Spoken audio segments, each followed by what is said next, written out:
Good morning, Coleman. Thank you for joining us on Coleman Today. I'm your host, Christine Wiggins, and today is Friday, November 21st. Coming up on Coleman Today, Coleman's Christmas season is here. The Christkindlmarkt gates are open and the holidays have officially arrived. Tonight's big parade means big road closures in town. Plus, Coleman Police and the DA team up for a citywide sweep. All this plus sports, weather, and more. Now let's take a closer look at the top stories happening in Cullman today. Here's a look at opening night at Cullman's Christkindlmarkt from the Cullman Tribune's City Cam atop the Cullman County Museum.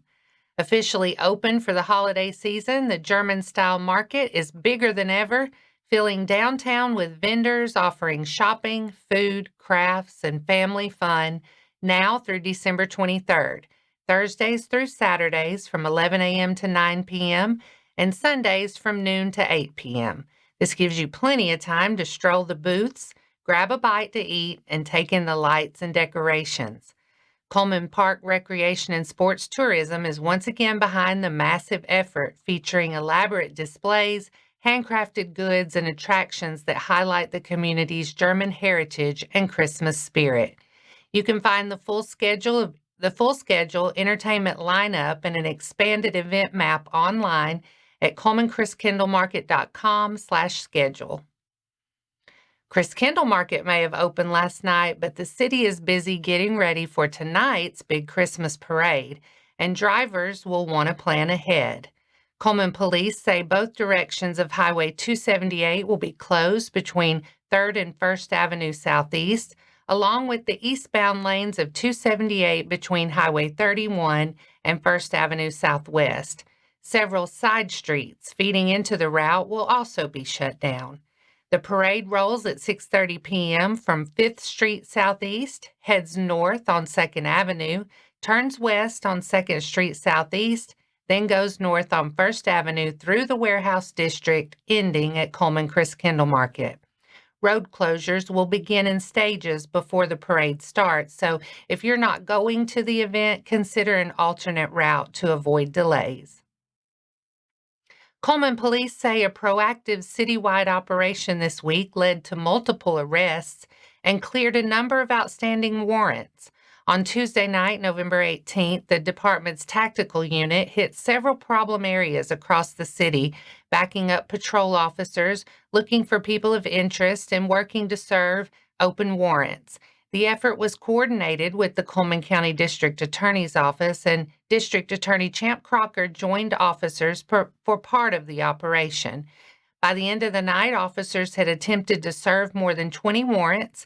They reported serving 6 felony warrants and 6 misdemeanor warrants, along with 3 additional arrests on felony probable cause charges and 4 on misdemeanor probable cause charges. 1 misdemeanor warrant is still pending, and officers conducted 26 traffic stops during the sweep. Police say operations like this are part of their ongoing commitment to proactive policing and keeping Cullman's neighborhoods safe. And that's all for our top stories this morning. Coming up, we'll break down all the quarterfinal action from around Cullman County. Sports is next.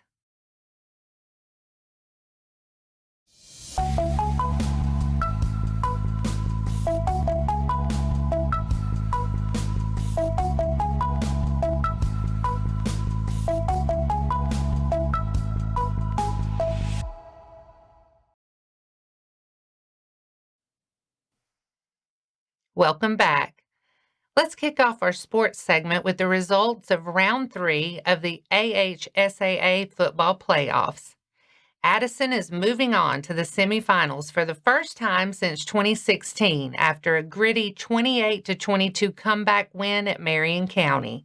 The Bulldogs trailed 16-8 at the half, but the offense caught fire after the break behind quarterback Elijah Roberts and playmaker Judah Wilkins.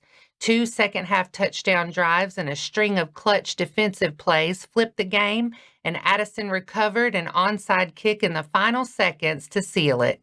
Addison, who's 12-1, will face the winner of Wadley and Hubbardville next week. Fairview season came to a heartbreaking end at Dafford Smith Stadium in the 5A quarterfinals. The Aggies fell behind Scottsboro 10-0 early, but battled back behind tough runs from Jake Harper and quarterback Colt Redding to take a 14-13 lead in the third. Fairview's defense tightened up in the second half, but Scottsboro drove late and hit a 27-yard field goal in the final minute to edge the Aggies 16-14. Good Hope's playoff also came to an end last night at James W. Shable Stadium. After a 31-7 win at West Morgan last week, the Raiders battled fifth-ranked Plainview in the 4A quarterfinals. The game was tied 7-7 in the second, but the Bears punched in a late score before halftime and added 2 more touchdowns after the break to pull away 28-7. Good Hope finishes 10-3, its third 10-win season in 6 years. And that wraps up a wild quarterfinal week in Cullman County with Addison marching on to the semifinals. We'll keep you updated on the Bulldogs' next matchup as the road to the Super 7 continues. And that wraps up sports for today. Coming up next, Cullman's most festive homes are opening their doors for the Share Club Christmas Tour. And as deer season kicks off, the link is turning venison into hope. We'll explain how open season on hunger lets local hunters help fill neighbors' freezers.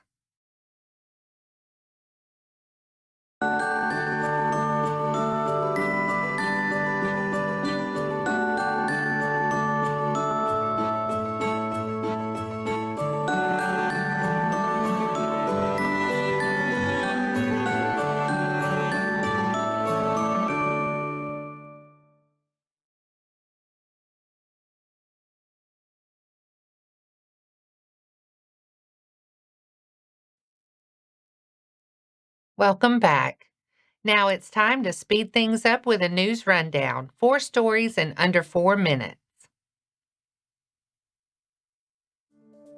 A Cullman native is stepping into a major leadership role with the U.S. Coast Guard Auxiliary. James Munger was sworn in November 2nd in Mackinac City, Michigan, as District Captain for the Great Lakes District Central Region. The ceremony included several active duty Coast Guard leaders and auxiliary officials. Munger previously served as a division commander, vice flotilla commander, and flotilla commander, and he and his wife Karen are both members of the Roscommon, Michigan flotilla. As district captain, he'll help guide a volunteer force that supports boating safety, patrols, and public education alongside active duty and reserve crews. He plans to focus on recruiting and training under the Coast Guard's Force Design 2028 plan, which emphasizes agility, technology, and talent development. Hanceville's holiday season kicks off tonight with the Hanceville Civitan Club's 9th annual Tinsel Trail and Tree Lighting at 6 p.m. Families can enjoy free cookies and hot chocolate, visit with Santa for photos, and stroll the decorated Tinsel Trail before the town Christmas tree is lit for the season. It's a free, family-friendly night of holiday cheer, and everyone is invited to come out and celebrate together. Then on Saturday, December 6th, a beloved holiday tradition is back with the 36th annual Cullman County Christmas Parade. Lineup will start at C.W. Day Park, with the parade stepping off at noon. The route runs from Michelle Street and Highway 31 South down to Park Street, ending at Veterans Park. Families are invited to line the streets and enjoy floats, bands, and community groups spreading Christmas cheer.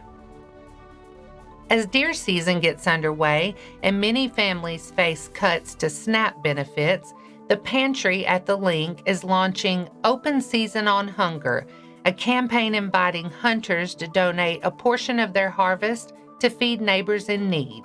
Hunters can take their deer to Weaver Meat Processing in Hartselle or Brothers Processing in Hanceville, where staff will separate what goes home and what's donated.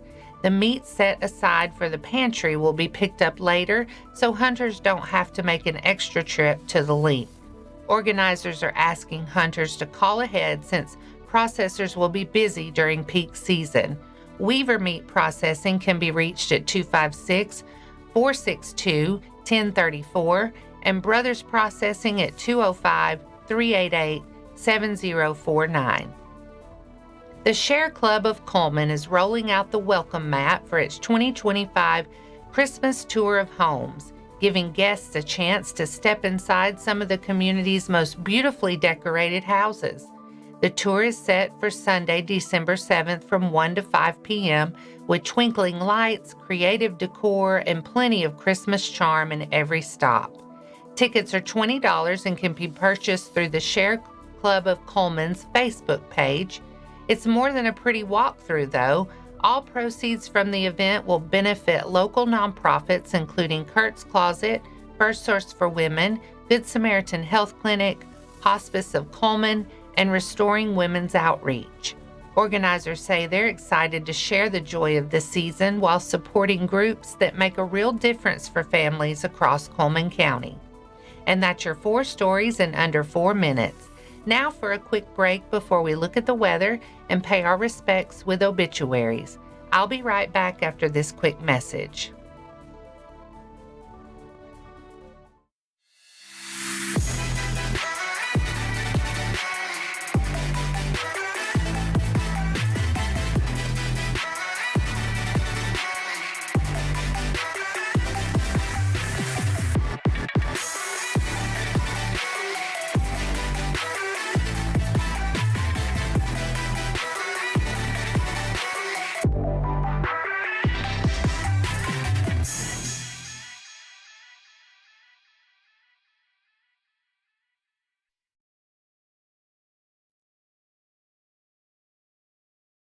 Let's take a moment to pause and remember those who have lost their lives this week. Terry Herman Freeman, 60, of Cullman, passed away Wednesday, November 19th. Funeral service will be Saturday, November 22nd at noon at Cullman Funeral Home Chapel. Visitation will be held at the funeral home on Saturday from 10 a.m. to noon. Interment will be at a later date at Mount Hope Cemetery. Floyd Gilbert Dyer, 86, of Cullman, passed away Tuesday, November 18th. Funeral service will be held at 2 p.m. on Sunday, November 23rd at Center Grove Baptist Church with burial at Center Grove Cemetery. Visitation will be from 6 to 8 p.m. on Saturday at Cullman Heritage Funeral Home. Lester Elwin Davies Jr., 85, of Vinemont, passed away Wednesday, November 19th. A memorial visitation will be held Saturday, December 6th from 1 to 3 p.m. at Cullman Heritage Funeral Home. Mary B. Alleman, 85, of Cullman, passed away Monday, November 17th. Visitation will be held Monday, November 24th at 4 p.m. in the Moss Service Funeral Home Chapel, with the service following at 5 p.m. She will be laid to rest in Hanceville Memorial Gardens on Tuesday, November 25th at 11 a.m. Our thoughts and prayers go out to their friends and families. Now let's take a look at your weather forecast. Today, showers and thunderstorms are likely, mainly through early afternoon. It'll stay mostly cloudy and highs around 70. Keep the rain gear handy if you have midday plans, but the heaviest rain should taper off later in the day. Tonight, we'll keep a good chance of showers and a few storms around, especially after midnight. It stays mild with lows in the low 60s. Tomorrow, just a slight chance of a lingering shower earlier, then we turn things around. Skies clear out to mostly sunny by midday, with highs in the low 70s and a more comfortable feel by afternoon. Saturday night, mostly clear and cooler, dropping into the mid-40s. Sunday, a beautiful day, sunny with highs in the upper 60s. Sunday night, partly cloudy and cool with lows in the mid-40s. And that wraps up today's edition of Cullman Today. Thank you for sharing your morning with us. And remember to stay connected by following us on social media and visiting CullmanTribune.com for the latest from our community. We'll be back bright and early Monday morning at 6:30 a.m. Until then, I'm Christine Wiggins with Cullman Today. Have a wonderful weekend, Cullman.